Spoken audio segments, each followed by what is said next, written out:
എന്റെ വൈശാഖ, എന്നാലും നിനക്കൊന്ന് വിളിച്ചിട്ട് വരായിരുന്നു. വലിയമ്മ പറയാതെ വന്നിട്ടിങ്ങനെ ഇനി പറഞ്ഞിട്ട് വന്നാലാ എന്നെ കൊല്ലൂലേ? അത് ശരിയാ. ഞാനതല്ല ആലോചിക്കുന്നത്. ഡാ, നമ്മുടെ കുടുംബത്തിലേ അറബി ശാപം ഉണ്ടെന്നാ തോന്നുന്നത്. അറബി ശാപം? എടാ, ഗൾഫ് വാഴത്തില്ലെന്ന്. ഇത് കണ്ടോ? ഒരു AC മെക്കാനിക്ക് വന്നിരുന്ന് കാണിക്കുന്ന കണ്ടോ?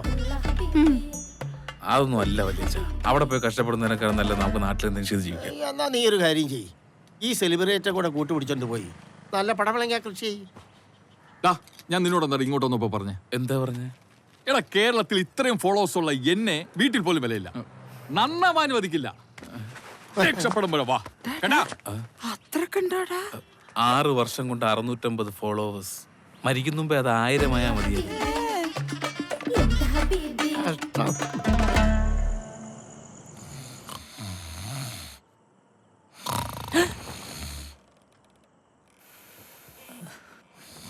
നാശം.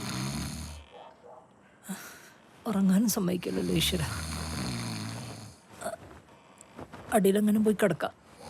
അമ്മേ, ഫ്ലൈറ്റും പിടിച്ച് വന്നേക്കാണ് ബാക്കിയുള്ളവർ ഉറക്കം കളയാൻ. എന്താടാ? വിനോദല്ലേ?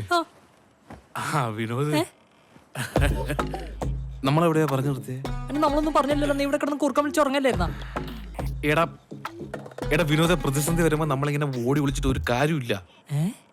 അങ്ങനെ ഒളിച്ചോടാൻ തുടങ്ങിയാൽ നമ്മൾ ജീവിതകാലം മുഴുവൻ ഒളിച്ചോടിക്കൊണ്ടേയിരിക്കും. നീ വെറും നിസ്സാരമായിട്ടുള്ള എന്റെ കൂർക്കമ്പലി പേടിച്ച് തൊട്ടപ്പുറത്തെ റൂമിൽ പോയി കിടന്നാൽ നീ കിടന്ന് ഉറങ്ങുമായിരിക്കും. പക്ഷെ എന്റെ കൂർക്കമ്പലി മാറൂല. ഓഹോ, നീ അപ്പൊ ഈ അടുത്തെങ്ങും വീട്ടിൽ പോകാൻ ഉദ്ദേശിച്ചിട്ടില്ലല്ലേ വൈശാഖ? അതാണോ ഇവിടുത്തെ പ്രശ്നം? അതല്ലേ? അതല്ല. പിന്നെ? എടാ, നിനക്കുണ്ടായ അപമാനം നിനക്ക് മാത്രമാണോ? പിന്നെ നമ്മുടെ തൈവളപ്പി കുടുംബത്തിലുള്ള എല്ലാവർക്കും ആയില്ലേ? മോശമായി പോയി, ഭയങ്കര മോശമായി പോയി. അതിനിപ്പോ ഞാൻ എന്ത് ചെയ്യണം? പ്രതികരിക്കണം. പ്രതികരിക്കാനോ? എടാ, പ്രതികരിക്കാത്തവനെ എന്തിനു കൊള്ളാം? തെക്കേ പറമ്പിലെ തൂണിന് പോലും കൊള്ളൂല. ഏത് തൂണ്? നിന്റെ അച്ഛന്റെ തൂണ്. എടാ, പ്രതികരിക്കാന്നുള്ളത് നമ്മുടെ മൗലിക അവകാശം. അതാണ്. അതുകൊണ്ട് നീ പോരാടണം. ഞാൻ ഉണ്ട് നിന്റെ കൂടെ എപ്പോഴും, എന്തിനും എന്തിനെങ്കിലും. നീ ഉറങ്ങിയാലും ഞാൻ ഉണർന്നിരിക്കും. എനിക്ക് വേണ്ടി, നിനക്ക് വേണ്ടി. നീ അത് മറക്കരുത് വൈശാഖ. നീ പറഞ്ഞതിലും കാര്യമുണ്ട്. തുടങ്ങി.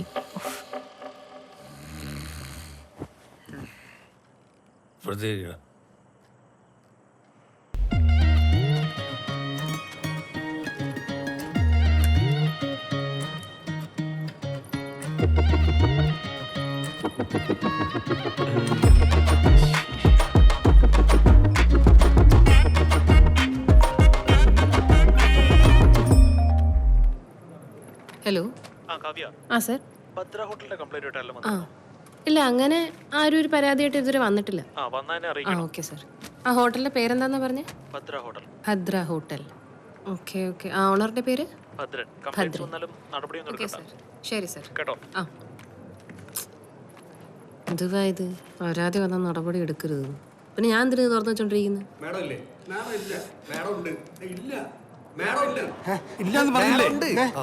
ഞാൻ ചാടും. വെറുതെ പറയുന്നതല്ല. എന്റെ മരണത്തിന് ഉത്തരവാദി ഇവിടത്തെ ഫുഡ് സേഫ്റ്റി ഓഫീസറാണെന്ന് ഞാൻ എഴുതി വെച്ചിട്ട്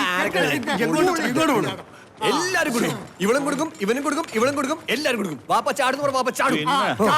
ഇക്കെന്ത് കാര്യം പറഞ്ഞാൽ മനസ്സിലാകത്ത്?